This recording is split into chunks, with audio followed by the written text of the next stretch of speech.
हमारे आज का क्वेश्चन आने वाला है ट्यूशन। चलिए स्क्रीन पर पहले क्वेश्चन समझते हैं, फिर देखते हैं, फिर इसे सॉल्व करने की कोशिश करते हैं।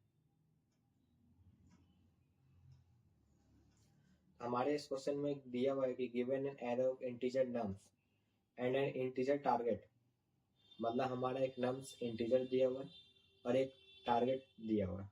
Return indices of the two number such that they add up to target, मतलब हमारे एक नम्स इंटीजर नम्स में एक एरे दिया हुआ है जिसके दो नंबर को जोड़ने पर हमारा टारगेट मिल जाए। You may assume that each input would have exactly one solution and you may not use the same element twice. हमें सेम एलिमेंट को दो बार यूज नहीं करना है टारगेट को पाने के लिए। You can return the answer in any order. चलिए अब इसे सॉल्व करने की कोशिश करते हैं।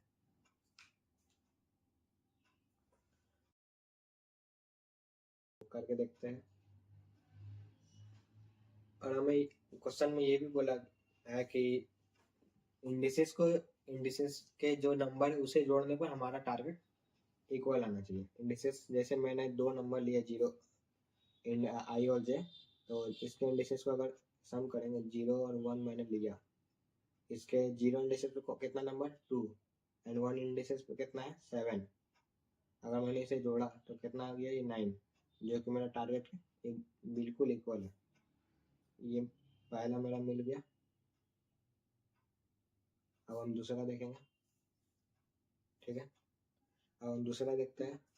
अब हम इसको इंक्रीज करेंगे जे को, तो मेरा पहला हो गया इंडिसेस 0 था आई और जे मेरा इंक्रीजर हो गया तो 2 में चला गया, जो कि मेरा आएगा 0 हो गया 2 और 2 हो गया मेरा 11।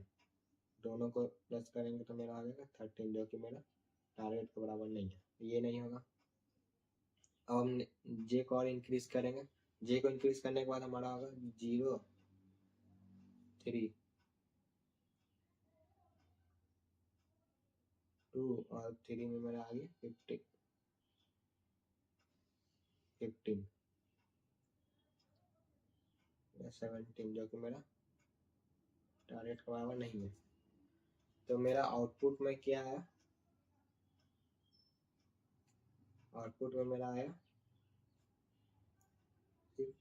0 1 0,1। ये था हमारा ब्रूट फोर्स अप्रोच।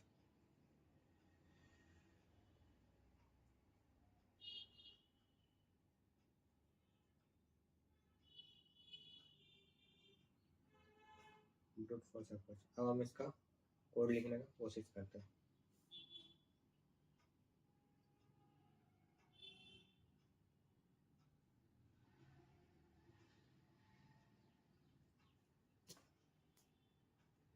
तो हमने इसका एक बार कोड लिखते हैं।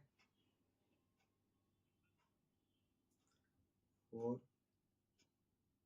int i is equal to 0 से मेरा 0 इंडेक्स से शुरू हो रहा है, मेरा 0 इंडेक्स से शुरू हो रहा है और i less than equal to मेरा जो भी एलिमेंट का साइज है वहां तक। जैसे कि मेरा क्वेश्चन में दिया हुआ नम्स, तो हम लोग भी नम्स यूज कर लेंगे, नम्स डॉट साइज। इसमें मेरा -2 हो जाएगा, क्यों होगा वो भी मैं बता रहा हूँ आपको। i प्लस प्लस फिर एक और जाएगा जे के लिए, 4 इंटू जे इक्वल टू ये मेरा i+1 हो जाएगा एंड ये भी जाएगा j less than equal to nums dot size तक। यहाँ पर जाएगा -1 एंड जे प्लस प्लस।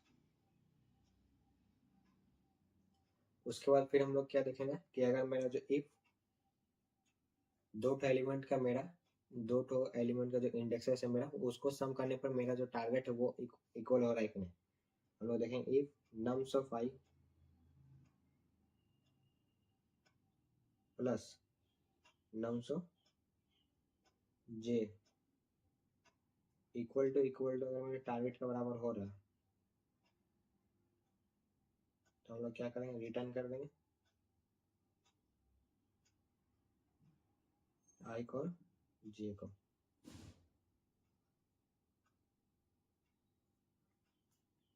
ठीक है।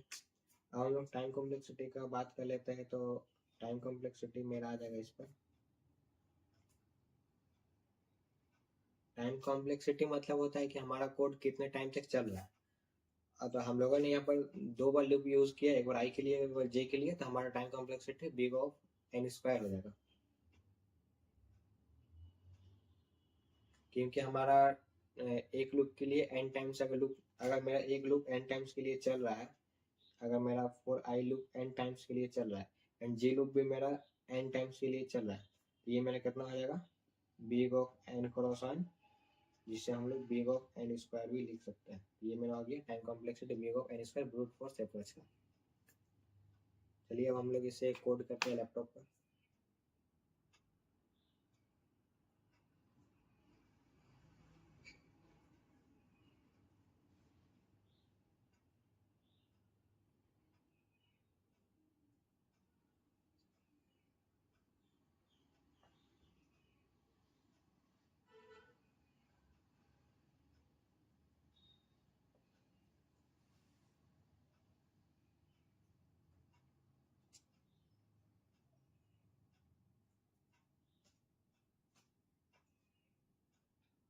तो चलिए अब हम लोग स्क्रीन पर इसे कोड करके एक बार देख लेते हैं ब्रूट फोर्स अप्रोच का।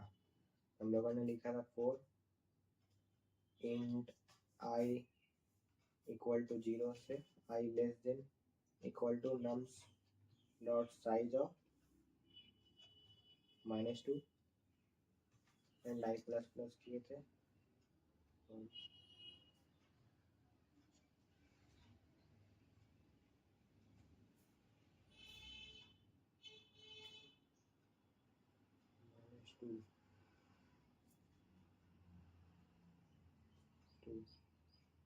-2 आई प्लस प्लस किए, जैसे 4 int j is equal to I plus 1 and j less than equal to nums dot size of -1 and j plus plus। तो यहाँ पर I plus 1, तो 4 int I is equal to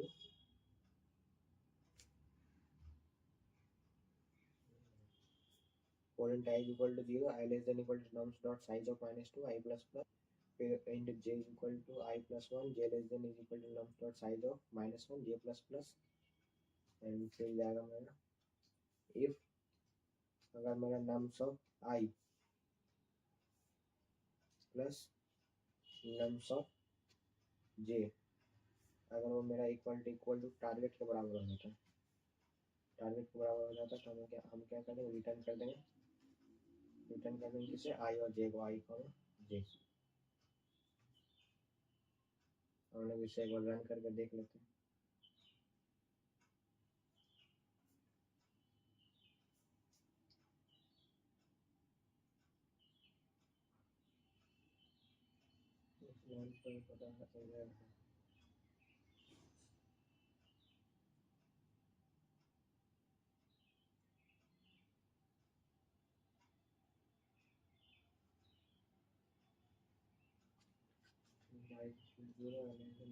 size of -2 I plus plus,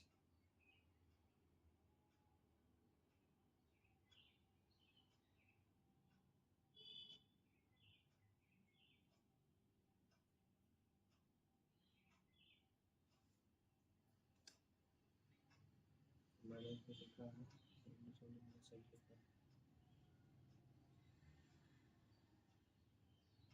non word function does not return a value in all control path.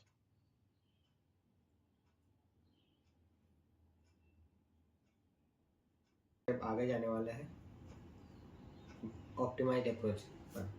तो इस optimise approach पर हम लोग क्या देखेंगे कि जैसे कि मान लेते हैं ऑप्टिमाइज अप्रोच पर हम लोग हमेशा हैश मैप का यूज़ करेंगे टू नम्स प्रॉब्लम के लिए। तो हमारा एक पहले हम लोग एक एग्जांपल ले लेते हैं, example nums is equal to 2, 7, 9 and 13 और इसका इंडेक्सेस दे देते हैं 0, 1, 2 एंड 3। हम लोगों ने ब्रूट फोर्स अप्रोच क्या सोचा था कि जब मेरा आई 0 इंडेक्सेस पे है तो हम लोग जे को कहाँ रखेंगे, 0+1 इंडेक्सेस पे। अरे मेरा टारगेट था 9।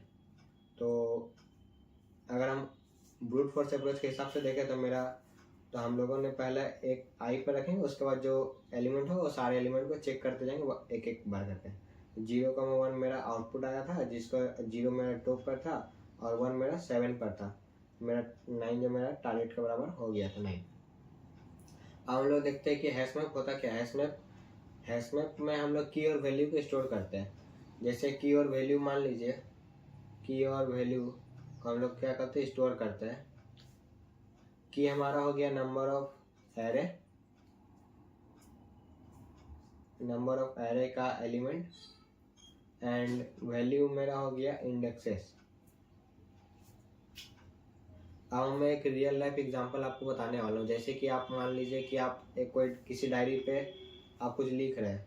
मान लीजिए आप यही एलिमेंट लिख रहे हैं कि हमारा 2 0 इंडेक्सेस पे है, 7 1 इंडेक्सेस पे है, 9 2 इंडेक्सेस पे है, 13 4 इंडेक्सेस पे है। तो अगर कोई आपसे पूछे कि 2 है क्या, तो आप तुरंत जवाब दे दोगे डायरी पे देखे कि 2 हमारा 0 इंडेक्सेस पे, 2 हमारा 0 इंडेक्सेस पे है। ठीक है। तो इसीलिए हैश मैप हमारा क्या करता है, हैश मैप हमारा फास्ट लुकअप आंसर देता है। हैश मैप हमारा फास्ट लुकअप आंसर देता है, जिसका टाइम कॉम्प्लेक्सिटी big of 1 होता है, क्योंकि हम लोग इसमें एक ही लूप में क्वेश्चंस को सॉल्व कर देंगे। अब हम लोग देखने वाले कि हैश मैप के यूज करके हम लोग कैसे इस क्वेश्चन को ऑप्टिमाइज कर सकते हैं। तो हमारा नम से दिया हुआ है नम्स 2 7 11 एंड 15। मान लीजिए अगर हम 7 पे खड़े हैं, जब मैं 7 पे हूँ, तो मुझे टारगेट को अचीव करने के लिए मुझे और कितना मार्क्स चाहिए, कितना मार्क्स और मुझे चाहिए टारगेट को अचीव करने के लिए। तो अगर मैं 7 पे 2 जोड़ दूँ तो मुझे टारगेट अचीव हो जाएगा। तो ये जो मेरा 2 है, यही मेरा क्या है, हैश मैप है।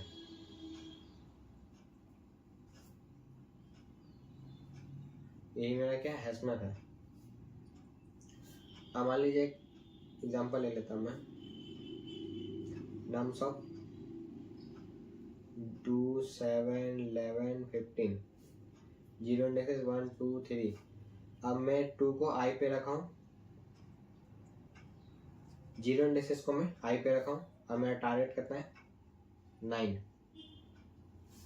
तो हैश मैप का हमेशा फॉर्मूला याद रखिएगा। हैश मैप का फॉर्मूला हमेशा टारगेट माइनस आई इंडेक्सेस। जिस इंडेक्सेस पर है, इंडेक्सेस पर जो वैल्यू है आप उसको माइनस कर दीजिएगा टारगेट से। तो हैश मैप का ये फॉर्मूला होता है। तो hash map is equal to, हमारा टारगेट कितना है 9, और मैं कौन से इंडेक्सेस पे खड़ा हूँ, इसका वैल्यू कितना है एलिमेंट का 2, तो 9 - 2 7। तो मैं चेक करूँगा कि हैश मैप पर कोई एलिमेंट है। हैश मैप तो अभी मेरा खाली है।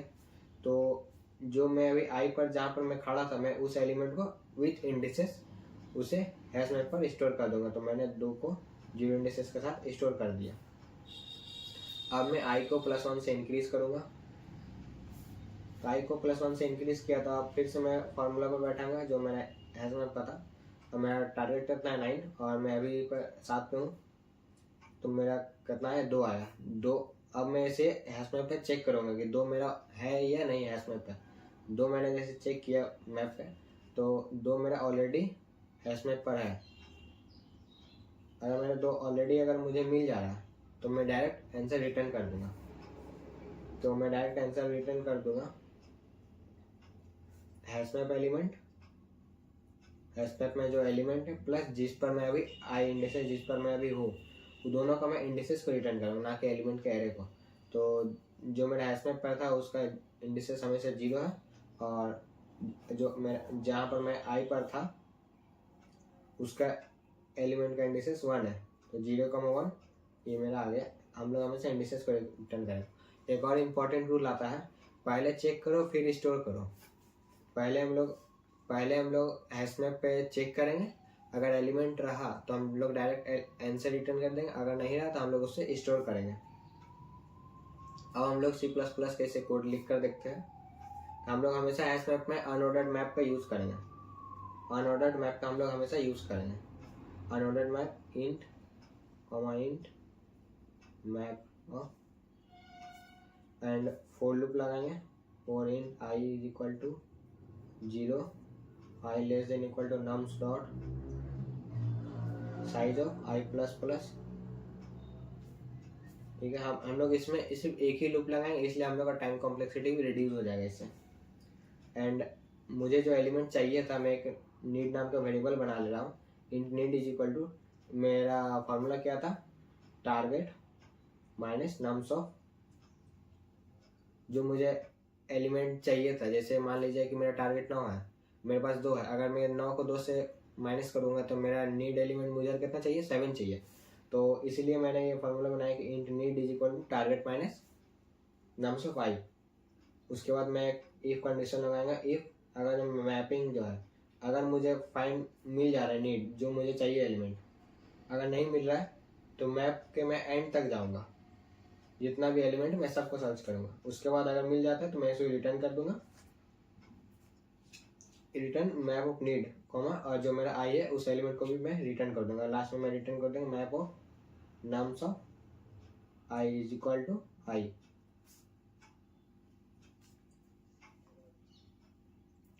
ये हमने ऑप्टिमाइज्ड अप्रोच किया। अब चलिए हम लोग इसे स्क्रीन पर कोड करके चेक कर लेते हैं।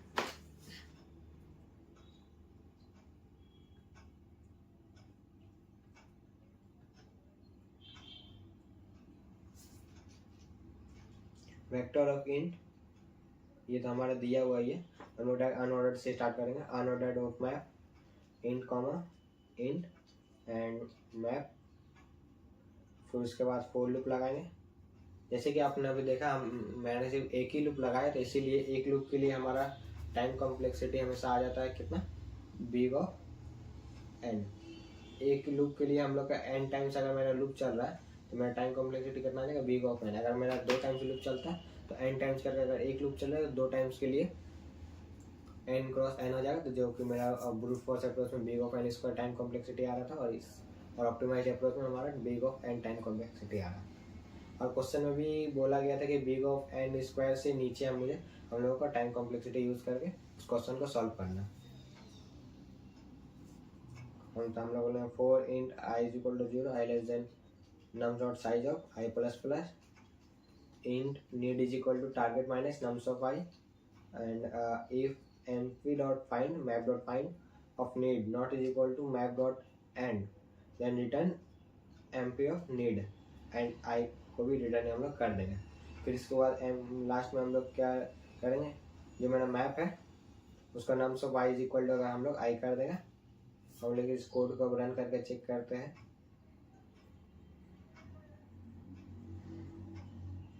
जैसे कि आप देख सकते हैं हमारा दोनों टेस्ट केस पास हो गया है।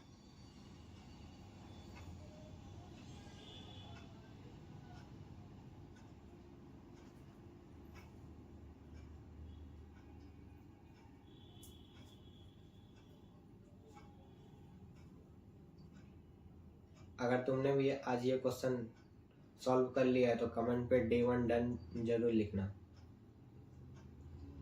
अब नेक्स्ट